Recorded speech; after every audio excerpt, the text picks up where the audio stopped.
Habari za kusikitisha kiasi mtazamaji, mama mmoja aweza kujitia kitanzi, ameweza kujitia kitanzi na kabla ya kujitia kitanzi alikuwa amewapa sumu watoto wake watatu, na watoto hao wote watatu wameweza kufariki kutokana na sumu ile waliopewa na mwanamke yule, na sio mwanamke tu bali ni mama yao, ambaye watoto wale mmoja alikuwa na miaka mitano.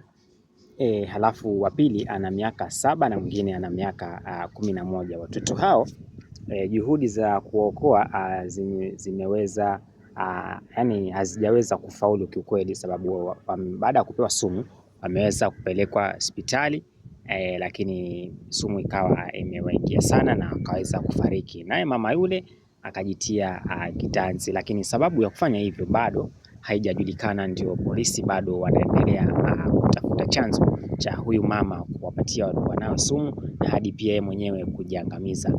Pengine unauliza ni maeneo ya wapi ambako mkasa huu umeweza kufanyika.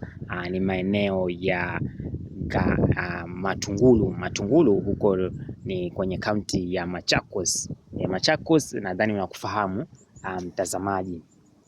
Na sijui ni kwa nini mtazamaji, huyu mama ameamua kufanya kitendo kama hichi. Unajua mtazamaji, hata kama maisha ni sio magumu tu kwako, maisha ni magumu kwa kila mtu.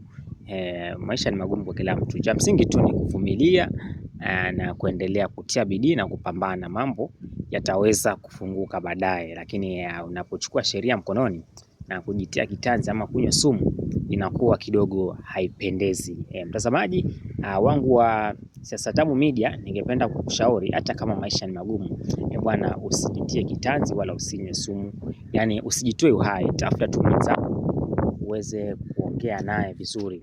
Unajua mtazamaji, wewe inaweza kuwa unapitia mambo magumu na kikwako kabisa unaona haya ni mambo magumu sana, ukajaribu kumwelezea rafiki yako ama mshikaji wako ama ndugu yako wa karibu yote, baada ya kumwelezea ile matatizo yako, yeye akakuelezea yake, hata ukijaribu kulinganisha unagundua kuwa kweli wewe matatizo yako ni kidogo hata kuliko ya yule ambaye unamwona yuko sawa kimaisha.